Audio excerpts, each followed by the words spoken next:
CPM বলতো 235 ওরা 30।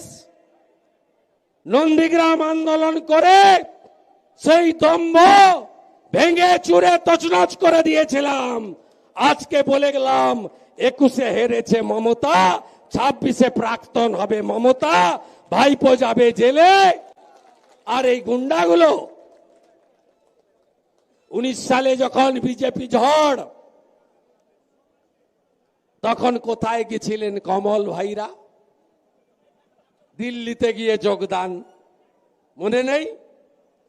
ভালো করেছেন। এখন যা করছেন সব রাস্তা বন্ধ। আপনার নেত্রী বলেছিল না